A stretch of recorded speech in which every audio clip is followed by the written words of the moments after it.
नमस्कार। आज हम बात करेंगे एक ऐसे हीरे की जो जितना खूबसूरत है ना, उतना ही खूनी भी माना जाता है। एक ऐसा हीरा जिसकी चमक के पीछे छिपी हैं सदियों की कहानियां। तो सवाल ये है कि क्या दुनिया का सबसे मशहूर हीरा सबसे ज्यादा शापित भी है?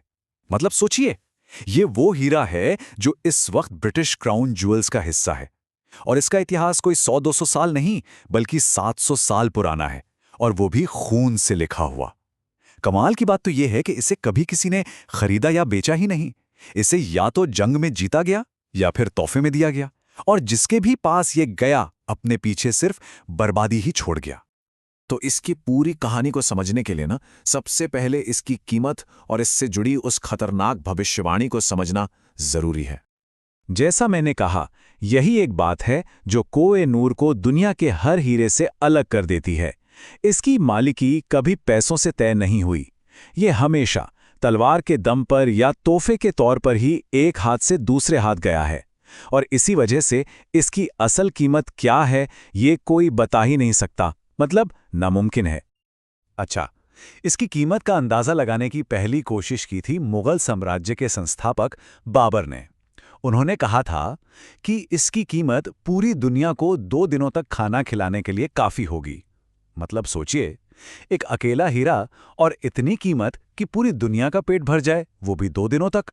फिर सदियों बाद एक और अंदाजा लगाया गया जो थोड़ा शायराना था।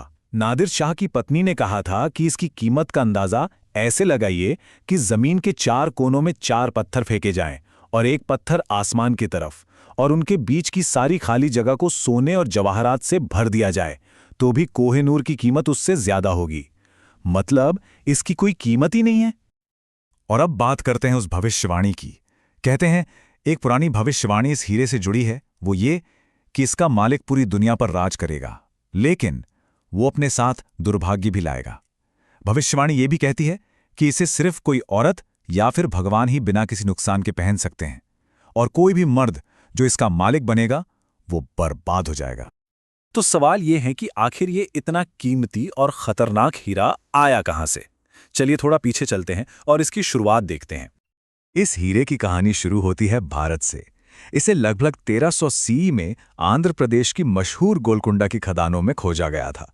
आपको पता है, एक जमाना था जो पूरी दुनिया में हीरे सिर्फ और सिर्फ यहीं मिलते थे। मजे की बात यह है कि सदियों तक तो इसका कोई नाम ही नहीं था।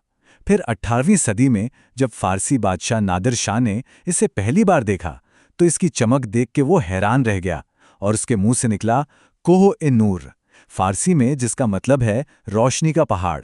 बस तभी से इसका ये नाम पड़ गया। और वो जो श्राप वाली बात थी ना, उसे सच होने में ज्यादा वक्त नहीं लगा। चलिए अब इस हीरे के उस खूनी सफर पर एक नजर डालते हैं। देखिए, लगभग 1310 में यह हीरा काकथे राजवंश के पास आया, और बस 13 साल बाद 1323 में तुगलक शाह प्रथम ने उनके पूरे साम्राज्य को ही खत्म कर दिया। ये बस एक शुरुआत थी, एक बहुत ही भयानक पैटर्न की। इसके बाद कोह-ए-नूर पहुंचा मुगल साम्राज्य में। शाहजहां ने इसे अपने मशहूर मयूर सिंहासन यानी तख्ते ताऊस में जड़वाया, और बाद में क्या हुआ, उनके ही बेटे ने उन्हें कैद कर लिया।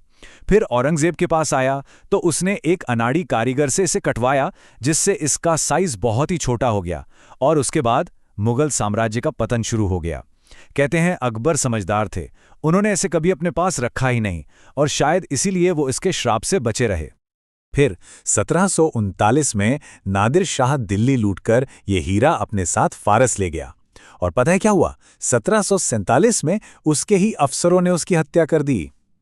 वहां से ये हीरा तोहफे में अफगानिस्तान के अहमद शाह दुरानी को मिला, और नतीजा, उनका राजवंश भी आखिरकार तबाह हो गया। फिर हीरा वापस भारत आया, इस बार सिख साम्राज्य के महाराजा रणजीत सिंह के पास, जिन्हें कोई हरा नहीं पाया था। वो अजय माने जाते थे। लेकिन जैसे ही हीरा उनके पास आया, वो बीमार पड़ गए, और उनके जाने के बाद इतना शक्तिशाली सिख साम्राज्य बहुत जल्द अंग्रेजों के हाथ में आ गया। और पंजाब पर कब्जे के बाद इस हीरे ने अपना आखिरी सफर शुरू किया। इस बार ये जा रहा था इंग्लैंड, एक ऐसे साम्राज्य के पास जो इसकी कहानियों और इसके श्राप से अच्छी तरह वाकिफ था। आपको पता है, जब ये हीरा पहली बार मिला था तो इसका वजन कितना था? 793 कैरेट, ये एक बहुत बड़ा पत्थर था जो आज तक मिले सबसे बड़े हीरो में से एक है। लेकिन फिर शुरू हुआ इसके सिकुड़ने का सिलसिला। पहली बड़ी गलती की औरंगजेब के एक नौसिखिया कारीगर ने, जिसने इसे काटते काटते तोड़ दिया और ये सिर्फ 186 कैरेट का रह गया। और फिर 1852 में प्रिंस एल्बर्ट ने इसकी चमक बढ़ाने के लिए इसे दोबारा कटवाया, जिसके बाद आज ये सिर्फ 105.6 कैरेट का बचा है, मतलब अपने असली साइज का 15% से भी कम। अब अंग्रेज इस श्राप के बारे में जानते थे, तो उन्होंने एक बहुत ही चालाकी भरा उपाय निकाला। उन्होंने एक नियम बनाया कि कोहिनूर को सिर्फ और सिर्फ कोई रानी ही पहनेगी, या तो वो जो खुद शासक हो या फिर राजा की पत्नी। कोई भी पुरुष राजा इसे कभी नहीं पहनेगा। आज ये हीरा टावर ऑफ लंदन में रखा है, लेकिन इसकी कहानी अभी खत्म नहीं हुई है। इसकी विरासत आज भी एक बड़ा मुद्दा है, क्योंकि सवाल यह है कि इसका असली मालिक है कौन। इसके विवादित इतिहास की वजह से आज 3 देश इस पर अपना हक जताते हैं। भारत का कहना है कि ये गोलकुंडा की खदानों से निकला था और सिख साम्राज्य से छीना गया था। पाकिस्तान का दावा है कि इसे लाहौर से लिया गया था, जो अब पाकिस्तानी पंजाब की राजधानी है। और ईरान कहता है कि इसका नाम फारसी शासक नादिर शाह ने रखा था, तो ये उसका है। लेकिन एक सवाल और भी है, क्या उस श्राप ने ब्रिटिश साम्राज्य पर भी असर डाला? ये बात सोचने वाली है, क्योंकि जब ये हीरा उनके पास आया तब ब्रिटिश साम्राज्य अपने चरम पर था। वो साम्राज्य जिसके बारे में कहा जाता था कि वहां सूरज कभी नहीं डूबता। कोह-ए-नूर के आने से पहले ये एक ऐसा ग्लोबल साम्राज्य था जो दुनिया की चौथाई आबादी पर राज करता था। और हीरे के लंदन पहुंचने के बाद धीरे धीरे एक एक करके सारे उपनिवेश आज़ाद होते गए और साम्राज्य सिकुड़ता चला गया। तो कुछ लोग ये भी सोचते हैं कि शायद वो रानियों वाला चालाक उपाय भी श्राप की ताकत को पूरी तरह से रोक नहीं पाया। तो आखिर में सवाल यही बचता है कि कोह-ए-नूर क्या है, एक अनमोल खजाना या फिर एक शाश्वत चेतावनी?